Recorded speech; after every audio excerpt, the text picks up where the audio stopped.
கர்த்தருடைய பரிசுத்த நாமத்திற்கு மகிமை உண்டாவதாக. இன்று மே மாதம் 9ஆம் தேதி வெள்ளிக்கிழமை. பிரியமானவர்களே, இன்று உங்களுக்கு ஆசீர்வாதமான சமாதானமான நாளாக இருப்பதாக. இந்த நாளிலே நீங்கள் உங்கள் குடும்பத்திலே அல்ல வேலையிலே எதை செய்வதற்கு தீர்மானித்து செயல்படுகின்றீர்களோ அதிலே தேவனுடைய ஒத்தாசை உங்களுக்கு அதிகமாய் விளங்குவதாக. இன்று நாம் தியானிக்கும் வசனம் மீகா 4வது அதிகாரம் 13வது வசனம். சீயோன் குமாரத்தியே, நீ எழுந்து போரடி, நான் உன் கொம்புகளை இரும்பும் உன் குளம்புகளை வெண்கலமும் ஆக்குவேன். இங்கு கர்த்தருடைய வார்த்தை விதமாய் சொல்லுகின்றது.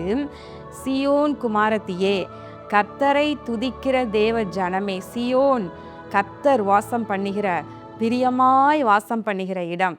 நான் இதை விரும்பினபடினால் இங்கே தங்குவேன் என்று சொல்லுகிறார் அல்லவா சீயோன். அப்போ கர்த்தர் விரும்பி தங்குகிற இடம். அப்போ இஸ்ரவேலின் துதிகளின் மத்தியிலே வாசம் பண்ணுகிற தேவரீர் என்று சொல்லப்படுகிறது அல்லவா. அப்போ துதிகளின் மத்தியிலே தேவன் வாசம் பண்ணுகின்றார். அப்போ கர்த்தர் எங்க வாசம் பண்றார்னா துதிகளின் மத்தியில். அவர் விரும்பி வாசம் பண்ணுகிற இடம் சீயோன். அப்போ சீயோன் குமாரத்தியே என்றால் தேவனை துதிக்கிற தேவ ஜனம்தான். அப்போ சீயோன் குமாரத்தியே, நீ எழுந்து போரடி, எழும்பி போரடி, நான் உன் கொம்புகளை இரும்பும் உன் குளம்புகளை வெண்கலமும் ஆக்குவேன் என்று சொல்லுகின்றார். பிரியமானவர்களே, இன்றைக்கு தேவ பிள்ளைகள் தங்களுக்கு நேராக வருகின்ற பலவிதமான போராட்டங்கள், பலவிதமான எதிர்ப்புகள், சத்துருவினுடைய ஆயுதங்கள், இவைகளை எல்லாம் கண்டு பயந்து சில நேரம் சோர்ந்து போய் உட்கார்ந்து விடுறாங்க. ஆனால் வசனம் என்ன சொல்லுகிறதுனா, இல்லை, நீங்கள் சோர்ந்து போகக்கூடாது, எழும்பி போரடி, எழும்பி போரடி, எழும்பி யுத்தம் பண்ணு, எழும்பி நீங்கள் பிரயாசப்படுங்க. நீங்கள் கர்த்தருடைய நாமத்தினால உங்களுக்கு விரோதமாக எழும்புகின்ற எல்லா ஆயுதங்களையும் நீங்கள் வாய்க்காமல் போக பண்ண கர்த்தருடைய நாமத்தை யூஸ் பண்ணுங்க, ஜெபம் பண்ணுங்க, துதிங்க, போராடுங்க. விசேஷமாக எழும்பி போரடி. நம்ம எழும்பி போரடிக்க ஆரம்பித்தா ஆண்டவர் என்ன செய்வாராம், நம்முடைய கொம்புகளை இரும்பாக்குவார். பொதுவாக கொம்புகள் எதுக்கெல்லாம் இருக்கும் அப்படின்னு பார்த்தா, நம்ம மாடுகளுக்கு இருக்குது இல்லையா. கொம்பும் விரி குழம்பும் இல்லை, காளை எருதை பார்க்கிலும் என்று சொல்லப்படுகிறது. அப்போது இந்த நல்ல கொம்பு மாட்டுக்கு உண்டு. அதிலும் பார்த்திங்கன்னா சில கிராமங்களில் காளை மாடுகளை வைத்து அவங்க அடக்கி காண்பிக்க வீரர்கள் வேணும் அப்படின்னு சொல்லிட்டு அப்படிப்பட்ட விளையாட்டுலாம் உண்டு. அப்போது அந்த மாடுகளை வளர்த்து வச்சுருப்பாங்க. அதுகளுக்குரிய கொம்புகள் எல்லாம் பார்த்தாலே பயமாக இருக்கும். அந்த கொம்புகளாலே முட்டுச்சுன்னா மனுஷர்கள் முன்னாடி நிற்கவே முடியாது. அப்படிப்பட்ட பயங்கரமாக இருக்கும். இப்போ சாதாரண கொம்புகளே அவ்வளவு பலமுள்ளதாக ஒரு மாட்டுக்கு இருக்குது அப்படின்னா ஆண்டவர் சொல்கிறாரு, உன் கொம்புகளை இரும்பாக்குவேன் என்று சொல்லுகின்றார். அப்போது காண்டாமிருகத்தின் கொம்பை போல என்று எழுதியிருக்கிறார். அப்போ காண்டாமிருகத்தின் கொம்பு பார்த்திங்கன்னா அது அதற்கு வலிமையான ஒன்று.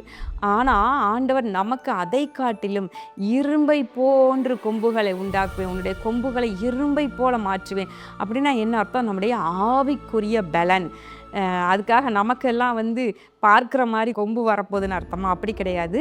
நம்முடைய ஆவிக்குரிய பலன், நமக்கு இருக்கிற அந்த பலன் சாதாரண கொம்பு மாதிரி அல்ல, இரும்பை போல.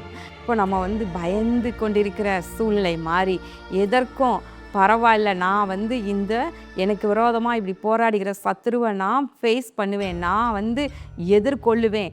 ஏன்னா என்னுடைய கொம்புகள் இரும்பாக இருக்குது, என்னுடைய கால்களில் உள்ள குழம்புகளை வெண்கலமாக்குவேன் என்று ஆண்டவர் சொல்லினார். அப்போ ஆவிக்குரிய பிரகாரமாக நம்முடைய ஓட்டமானது பலனுள்ளதாக, சோர்ந்து போக முடியாது, கால்களில் பலன் குன்றவே செய்யாது. எப்படி ஒரு குதிரைக்கு காலில் எப்படி பலன் குன்றாமல் அது யுத்தத்தில் பயன்படுத்துகிறாங்க பார்த்தீங்கன்னா, அதை காட்டிலும் கூட நம்மை கர்த்தர் பலமுள்ளவர்களாக மாற்றுவேன் என்று சொல்லுகின்றார். நீ எழுந்து போரடி, சீயோன் குமாரத்தியே, நீ பயந்து பயந்து ஒளிந்து உட்காரக்கூடாது, பிசாசுக்கு ஒளித்து கொள்ளக்கூடாது.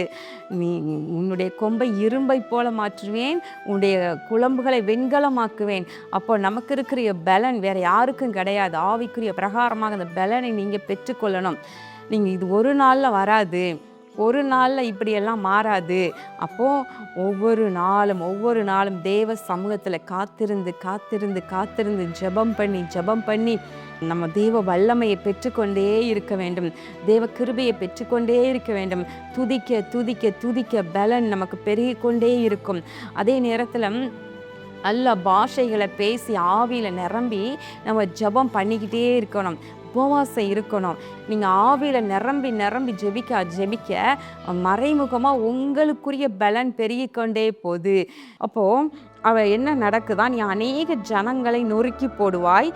அவர்கள் தேடி சேர்த்ததை நீ கர்த்தருக்கென்றும் அவர்களுடைய ஆஸ்தியை பூமிக்கெல்லாம் ஆண்டவராக இருக்கிறவர்க்கென்றும் நியமிப்பாய். அப்போது இங்கிலீஷில் என்ன எழுதியிருக்குன்னா, அநேக நேஷன்ஸை நீ நொறுக்குவா என்று எழுதியிருக்கிறார். அப்போது அநேக ஜனங்களை நொறுக்கி போடுவாய். அவர்கள் தேடி சேர்த்ததையெல்லாம் கர்த்தருக்கென்று அவைகளை நியமிப்பா என்று சொல்லப்படுகிறது. அப்போது நீங்கள் ஆவிக்குரிய பிரகாரமாக இல்லையா, அநேகரை கட்டி வைத்திருந்த சத்துருவின் கிரியைகளை எல்லாம் நீங்கள் நொறுக்கி போட்டு அவர்களை எல்லாம் கர்த்தருக்கென்று, அந்த ஆத்துமாக்களை எல்லாம் கர்த்தருக்கென்று நீங்கள் கொண்டு வருவீங்க. டிவி ஊழியத்தின் மூலமாக திரளான ஜனங்கள் சந்திக்கப்படுறாங்க. தமிழ் மற்றும் ஹிந்தியின் மூலமாக ஏராளமான பேரை கர்த்தர் சந்திக்கணும், அவர்களை ரட்சிக்கணும்.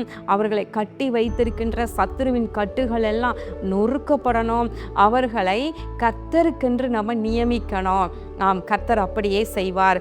நம்முடைய பலனை கர்த்தர் பெருக பண்ணுவார். கண்களை மூடி ஜெபம் பண்ணுவோமா? எங்கள் அன்புள்ள பரலோக பிதாவே, இதோ இந்த நாளிலும் ஆண்டவரே, நாங்கள் தியானித்த வசனத்தின்படி ஆண்டவரே, எங்களுடைய கொம்பை இரும்பை போலவும் எங்களுடைய குழம்புகளை வெண்கலமும் போல நீர் மாற்றுவீராக. ஆண்டவரே, ஜெபத்திலே உம்முடைய பிள்ளைகள் உறுதியாய் நிற்கவும் சத்துருக்களை மேற்கொள்ளவும் நீர் அவர்களை பலப்படுத்துவீராக. விசேஷமாக இதோ வெண்கல வில்லும் என் புயங்களால் வளையும்படி செய்கிறீர் என்று தாவீது சொல்லுகின்றார். அதே போல உம்முடைய பிள்ளைகள் அன்று எழும்பி போரடிக்க ஆண்டவரே, அநேகருடைய கட்டுகளை எல்லாம் நொறுக்கி ஆண்டவர் பூமிக்கென்று ஆண்டவராயிருக்கிற உமக்கென்று ஆத்துமாக்களை எல்லாம் சேர்க்க உடைய பிள்ளைகளை பலப்படுத்துவீராக. இரட்சகராகிய இயேசு கிறிஸ்துவின் நாமத்தினாலே இந்த ஜெபத்தை ஏறெடுக்கின்றேன் நல்ல பிதாவே, ஆமேன். பிரியமானவர்களே, நம்முடைய ஊழியத்திற்காக ஜெபித்து வர்றீங்க. உங்கள் குடும்பத்தின் சார்பில் இந்த ஊழியத்தை தாங்கி நில்லுங்கள். கர்த்தர் பெரிய காரியங்களை செய்வார். கர்த்தர் உங்களை ஆசீர்வதிப்பாராக. ஆமேன்.